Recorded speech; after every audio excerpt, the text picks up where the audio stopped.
Part 6. In conclusion, Your Honor. Oh, thank God. Many others have already spoken about the bad jokes, the shitty acting, the terrible plot. That wasn't the goal of this critique. They say politics is downstream of culture. While it's debatable that the amount of influence the arts and movies have on the culture, it would be wrong to say that there's no influence at all. Great movies can make us think. They can reshape our perceptions on certain things. They can inspire us. To my big brother George, the richest man in town.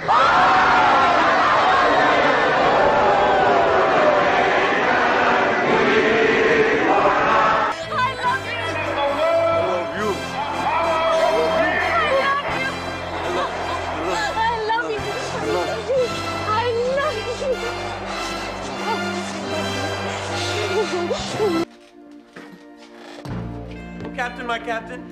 Sit down, Mr. Anderson. You hear me? Sit down. Is this heaven? It's Iowa. Iowa?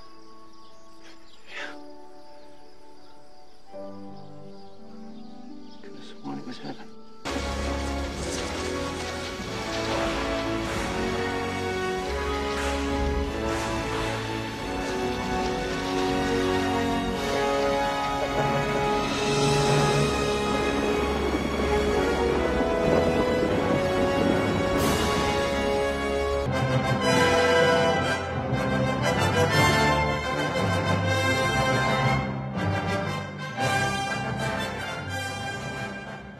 We have two movies ostensibly about the same subject, but portrayed the heroes in vastly different ways.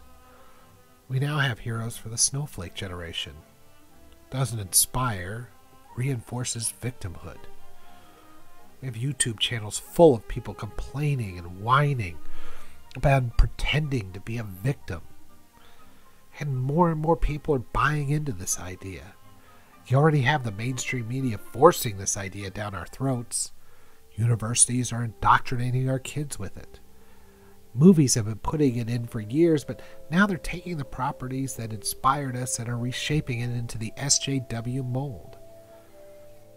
And there's never been such a clear comparison like these two movies. Hollywood isn't just bankrupt of new ideas for property, they are bankrupting our values. The properties that inspired us back then and have resonated for decades weren't trying to force this completely idiotic victimhood ideology on us. Overcoming obstacles and individualism used to be the default, damn it!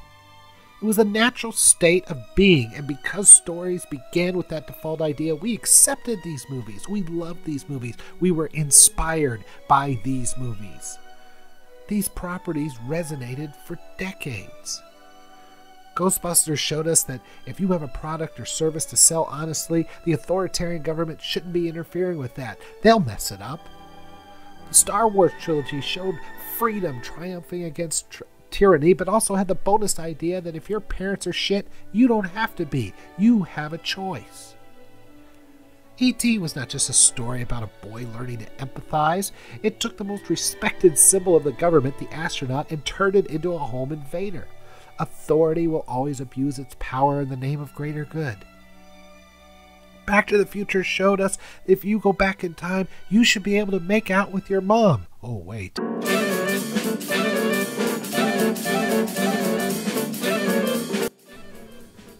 Thank you so much for watching through this.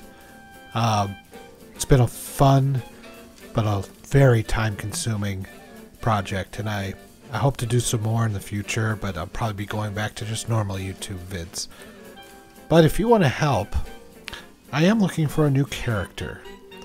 Possibly keeping the Yoda character, but I would like him hand-drawn, maybe some fan art or something along those lines. But I'm not necessarily married to it. So here's your chance. If you'd like to listen to my voice and you feel like what I put out there doesn't look like what you think it should look like, then come up with an original character. Something that I can slide into, something that will work. And I'll use it. I'll definitely give you credit for it.